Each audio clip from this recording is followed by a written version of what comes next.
Hello, আমি সুপর্ণা। আমার পুরনো চ্যানেল লিঠা বুঝ সুপর্ণা আর রিকভার করতে পারিনি, তাই এই ভিডিওটা নতুন চ্যানেলে আবার শেয়ার করছি। তো চলো শুরু করা যাক। আজকের ভিডিওতে আমরা ডিসকাস করব ফেমাস আমেরিকান পোয়েটেস এমিলি ডিকিনসনের একটি পোয়েম যার নাম I cannot live with you. এমন শোনা যায় যে কেউ একজন এমিলিকে ম্যারেজ প্রপোজাল দিয়েছিল, তো এমিলি ডিরেক্ট রিজেক্ট না করে পোয়েমের থ্রু তাকে এটা বুঝিয়ে দিয়েছিলেন যে তাদের ম্যারেজ হলে কি কি হতাশা আসতে পারে, আর সেগুলোর কারণেই তিনি অ্যাকসেপ্ট করতে চাইলেও অ্যাকসেপ্ট করতে পারবেন না। এমিলি ডিকিনসন একজন আমেরিকান পোয়েট যিনি 1830 সালে জন্মেছিলেন এবং 1886 সালে মারা গেছিলেন। ওনার লেখা কয়েকটি ইম্পর্টেন্ট পোয়েমস হলো because I could not stop for death, departed to the judgement, I heard a fly buzz when I died, I measure every grief I meet, success is counted sweetest, etc. ওনার পোয়েমসগুলোর কিন্তু কোনো title ছিল না।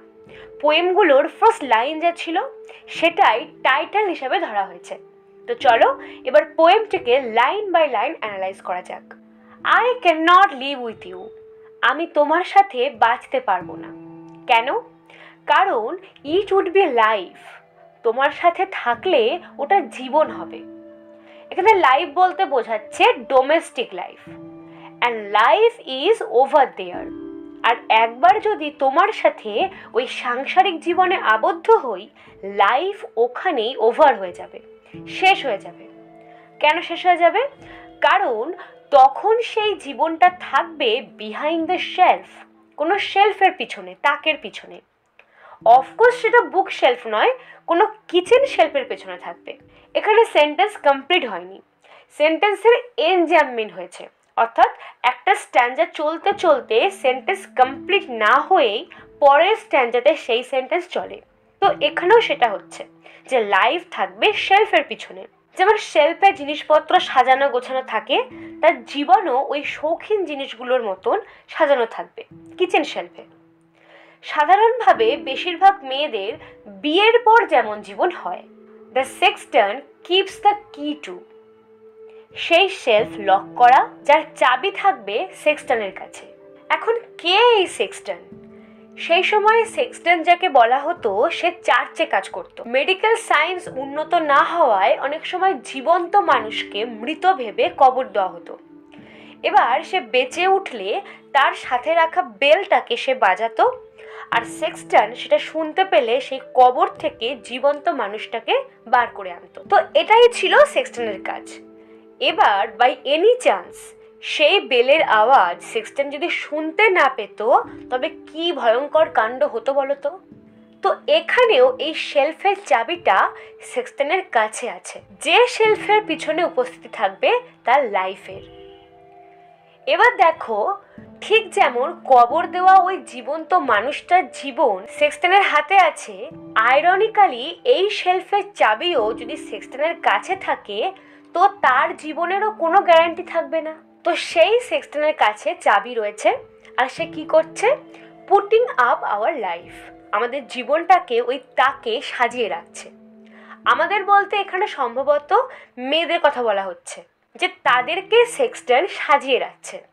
অর্থাৎ সমাজে যেমনভাবে মেয়েদেরকে একটা তাকে এমনভাবে তুলে রেখেছে যেখানে তাদের করা কাজকে যে কেউ জাজ করতে পারে। His porcelain like a cup, তার চীনামাটির বাসনের মতন। চীনামাটির কাপ যেমন শেলফে সাজানো থাকে, তার জীবনও অমনই হবে। এমন একটা জায়গায় তোলা থাকবে যেখানে তার ফ্রিডম থাকবে না, আবার চাবি থাকবে সেক্সটনের কাছে। সম্ভবত আইরনিক্যালি এমিলি সেক্সটনের থ্রু চার্চের জাজমেন্টকেও বোঝাতে পারেন। যেহেতু সেক্সটন চার্চে কাজ করে আর চাবি বা রাইটস তার হাতে, সো মহিলাদের জীবনের অনেক রুলস ও চার্জ ঠিক করে, এটাও এমিলি বোঝাতে পারেন। আচ্ছা, এখানে আবার এনজাম্পমেন্ট ইউজ হচ্ছে, লাইক আ কাপ, একটা কাপের মতন, যেটা discarded of the housewife, quaint or broke, ধীরে ধীরে ক্ষয়প্রাপ্ত হচ্ছে, ভঙ্গুর হচ্ছে, তারপর সেটা বাতিলও হচ্ছে, আর নিউ অর সেভার্স প্লিজেস, সেই স্থান দখল করছে কোনো নতুন চীনামাটির বাসন। কেন? কারণ ওল্ড ওয়ান্স ক্র্যাক, পুরনোটা ভঙ্গুর হয়ে গেছে। অর্থাৎ এমিলি বলতে চাইছেন যদি তিনি সেই মানুষটার সাথে থাকেন তবে ওনার জীবনটা খুবই অর্ডিনারি এক গার্হস্থ্য জীবন হয়ে উঠবে, যা তিনি মোটেই চান না। আশা করি এই 3টে স্ট্যান্জা থেকে তোমরা বুঝতে পেরেছো কেন এমিলি তার সাথে থাকতে পারবেন না বলছেন। নাও থাকতে তো পারবে না, বাঁচতে পারবে না, সাথে তিনি এটাও বলছেন I could not die with you, আমি তোমার সাথে মারা যেতেও পারবো না। কেন? For one must wait to shut the other's gaze down, কারণ আমাদের একজনকে ওয়েট করতে হবে অপরজন মারা গেলে তার চোখ বন্ধ করার জন্য। ইউ কুড নট, আর তুমি তো সেটা করবে না। ইউ কুড নট ওয়েট, তুমি অপেক্ষা করবে না। ইউজুয়ালি ওয়াইফদের থেকে হাজব্যান্ডদের বয়স বেশি হওয়ার কারণে হাজব্যান্ডরা আগে মারা যায়, তখন ওয়াইফদের চোখ বন্ধ করে দিতে হয়। সো ইউ কুড নট, তুমি তো তা করবে না, করতে হবে আমাকেই। And could I stand by and see you freeze, আর আমি তোমার পাশে দাঁড়িয়ে তোমায় মারা যেতে দেখব। ফ্রিজ অর্থাৎ মারা যাওয়া। মারা গেলে কিছু সময় পর কি হয়? দেহ শক্ত হয়ে যায়, ফ্রিজ হয়ে যায়, সেটাই বলছে। Without my right of frost death privilege, যে মুহূর্তে তুমি মারা যাচ্ছ সেই মুহূর্তে কি আমি মারা যেতে পারবো? সেই অধিকার কি আমার থাকবে? না, থাকবে না। শুধু তোমার পাশে দাঁড়িয়ে তোমার চোখ বন্ধ করে দেওয়া অধিকার থাকবে। তাই তোমার সাথে আমি মরতেও পারবো না। Nor could I rise with you, না আমি পারবো তোমার সাথে জেগে উঠতে। এখানে জেগে ওঠা বলতে ক্রিশ্চিয়ান মতে রিজারেকশনের কথা বলা হচ্ছে, যে মারা যাওয়ার পর ফাইনাল জাজমেন্টের দিনের জন্য তারা ওয়েট করে, যেদিন জেসাস তাদের জাগিয়ে তুলে জাজ করে হেভেন বা হেলে পাঠাবে। তো সেই সময় তোমার সাথে জেগে উঠতেও পারবো না। তার কারণ কি? Because your face would put out Jesus, কারণ সেই সময় জেসাসের নয় বরং আমি তোমার মুখের দিকেই চেয়ে থাকবো। এবার জেসাসের মুখের বর্ণনা দিচ্ছেন। That new grace glow plain, জেসাসের সৌন্দর্য তখন আমার কাছে সাধারণ মনে হবে, অ্যান্ড ফরেইন, এবং অনেক দূরের মনে হবে। অন মাই হোমসিক আই, আমার এই হোমসিক চোখে। Homesick for what?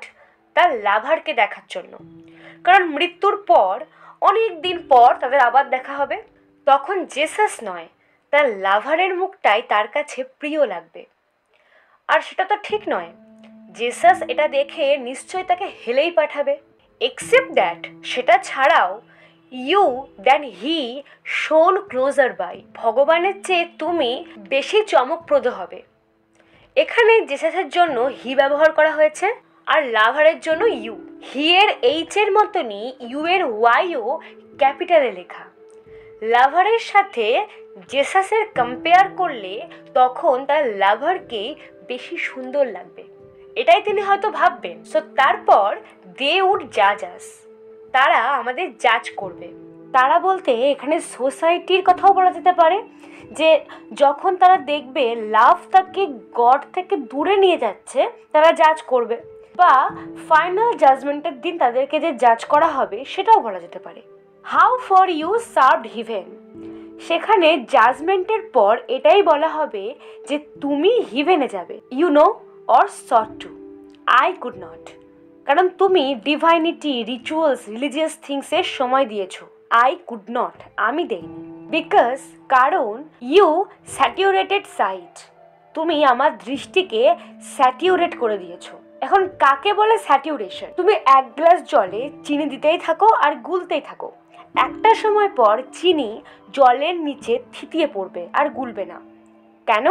কারণ যেটুকু চিনি নেওয়ার জল নিয়ে নিয়েছে, তার চিনি নেওয়ার ক্ষমতা আর নেই, অর্থাৎ জল স্যাটিউরেশন পয়েন্টে পৌঁছে গেছে। ঠিক একইভাবে এখানে এমিলি বলছেন যে তোমাকে আমি যতটা ভালোবাসি তা আমার হৃদয়কে, আমার চোখকে ভরিয়ে দিয়েছে। আদার্স ভালোবাসা নেওয়ার ক্ষমতা আমার নেই, আর কোনো কিছুই আমার দৃশ্যে পড়ছে না, কারণ you saturated sight and I had no more eyes for sordid excellence as paradise. So আমার আর কোনো এনার্জি বেঁচে নেই, কোনো জায়গায় নেই প্যারাডাইস বা স্বর্গের মতন অত বস্তা পচা জিনিস দেখার। এখানে এমিলি প্যারাডাইসকে সর্ডিড বলেছেন, যেটাও লাভারের জন্য। এবার জাজমেন্ট হবে, হয় তার লাভারের স্বর্গে যাওয়া হবে, হয়তো নরকে। অ্যান্ড ওয়্যার ইউ লস্ট, যদি তোমাকে হেলে পাঠানো হয় আই উড বি, আমার তখন মনে হবে আমি অটোমেটিক্যালি হেলে চলে গেছি। Though my name rang loudest on the heavenly fame, যদিও তখন আমার নাম জোরে জোরে স্বর্গে ডাকা হয়, তুমি হেলে চলে গেলে আমারও হেলি মনে হবে। অ্যান্ড ওয়্যার ইউ সেভড, আর যদি তোমাকে সেভড করা হয়, তুমি স্বর্গে যাও। And I condemned to be where you were not, আর যেখানে তুমি নেই সেখানে আমায় পাঠানো হয়, তোমাকে যদি আমি না দেখতে পাই, that self were hell to me, সেই জায়গাও আমার কাছে হেল মনে হবে।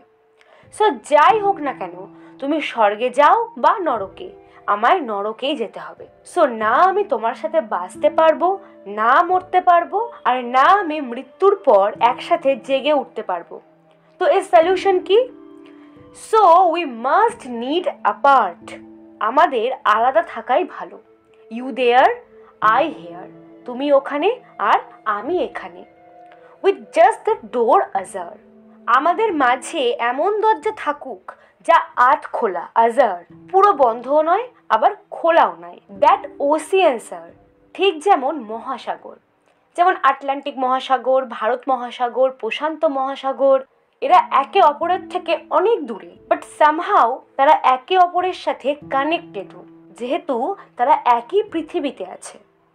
তো তোমার আর আমার মাঝের এই ডোরও হলো ওসিয়ানের মতো, একেবারে খোলাও নয় আবার বন্ধও নয়। ওসিয়ান যেমন একে অপরের সাথে মিশে গেলে পৃথিবী ভেসে যাবে, আমাদের মাঝের এই দরজা খুললেও আমাদের জীবন ভেসে যাবে। সো ওটা আধ খোলা থাক, আজার থাক। And prayer and that wide sustenance despair, আর এর জন্য আমরা গডের কাছে প্রার্থনা করতে পারি।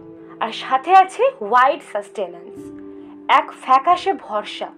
কিসের? ডিসপেয়ার, হতাশার, যে আমরা কখনো এক হতে পারলাম না, না একসাথে বাঁচতে পারলাম, না মরতে পারলাম, আর না পারলাম মৃত্যুর পর একসাথে জেগে উঠতে। তো এটাই ছিল আমাদের poem I cannot live with you.